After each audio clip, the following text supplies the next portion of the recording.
তা কি ব্যাপার কি? তা তো বলতে পারবো না, আপনি চিঠিটা পড়ে দেখবেন। আচ্ছা, তা তুমি তা বসবে না? না, আজ কাজ আছে, আজ যাই। আচ্ছা, এসো এসো।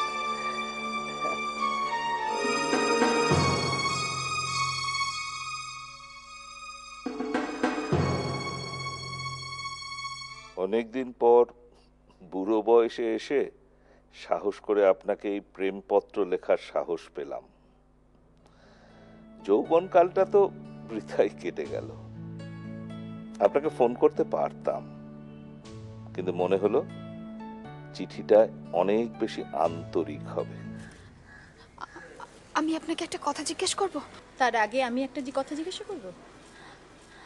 আপনি তো রানী, তাই না? আপনার ছেলে আজ প্রতিষ্ঠিত, সবাইকে নিয়ে যে আপনি এখনো একসঙ্গে থাকতে পারছেন, এটাকে আমি ঈশ্বরের আশীর্বাদ বলে মনে করি।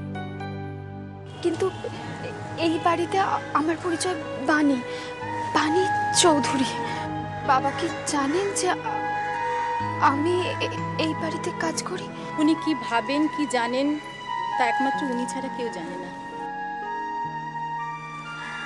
বাবা এখন কেমন আছেন? পরিবারের একে একে সবাইকে হারিয়ে উনি কি ভালো থাকতে পারেন?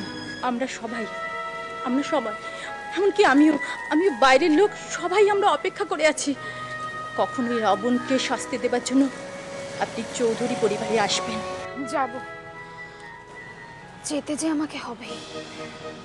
আমি যা জানতাম তার থেকে অনেক অনেক বেশি শাস্তি বিজিতা চৌধুরীর জন্য অপেক্ষা করে আছে। তুতান কোথায়? This is not your office cabin.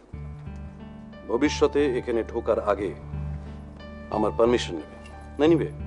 Tutan কোথায় সেই খবরটা তোমার রাখার কথা। রাখছি, আর সে চেষ্টাও আমি করে যাচ্ছি, কিন্তু এমন লোকের তো অভাব নেই যে আমার ছেলের মাথাটা চিবিয়ে খাচ্ছে আর বলছে যে তার মা তার শত্রু আর বাকিরা সবাই ধোয়া তুলসী পাতা। আর সেই লিস্টে তোমার নামটা প্রথম। বিজিতা, আজ হোক বা কাল তুতান কিন্তু আমার কাছে ফিরে আসবেই। আর সেদিন হাজার চেষ্টা করলেও তুমি তুতানকে আমার কাছ থেকে নিয়ে যেতে পারবে না। কিন্তু আজ বিলিভ মি, তুতান আমার কাছে নেই। প্লিজ প্লিজ তুমি এই ঘর ছেড়ে বেরিয়ে যাও। তোমার ওই মুখটা আমার চোখের সামনে দেখতে আমার অসুবিধা হচ্ছে। আমার মুখটা দেখতে তোমার অসুবিধা হচ্ছে? তাহলে শুনে রাখো, তুতানকে আমার কাছ থেকে সরাবার চেষ্টা করো না, তাহলে যে মুখটা দেখতে এখন অসুবিধা হচ্ছে না, সেটা কষ্টে পরিণত হবে। আমি এমন কাজ করব, and I promise that. Out! বেরিয়ে যাও।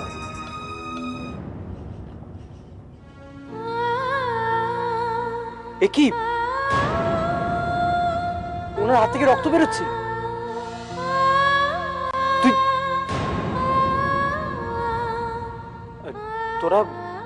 তোরা ওনাকে ডাক্তার দেখাসনি? এরম ভাবে কিন্তু যখন তখন হাত থেকে রক্ত বেরোনো ভালো নয়। ছাড় তোর কথা, অনেকবার বলেছি। উনি তো তোমারই মতন, কিছু একটা বাড়াবাড়ি না করে ছাড়বে না। আমি ব্যান্ডেজটা ঠিক করে আসছি। তোমার দাদুর শরীর কেমন আছে? আগে একটু খারাপ হয়ে গেছিল, এখন ভালো আছে। আচ্ছা, সুপ্রভাতের কাজ বোধহয় উনি আর দেখেন না, তাই না? মা যেহেতু নিজে সব দায়িত্ব নিয়ে নিয়েছেন, তাই।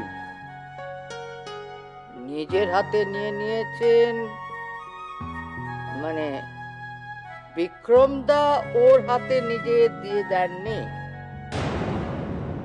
তুতান, তোমরা কি আর কোনো খোঁজ পাওনি তোমার বড় মামের? খোঁজ পেয়েছি, চিনতে পারছি না। বিক্রম দার মতো মানুষের সংসারে কিভাবে যে এইভাবে ছড়িয়ে ছিটিয়ে শেষ হয়ে গেল, ভাবতেও আমার বুকটা কেমন যেন ভারী হয়ে আসে। কার নজর লাগলো ওরকম সোনার সংসারে? कहीं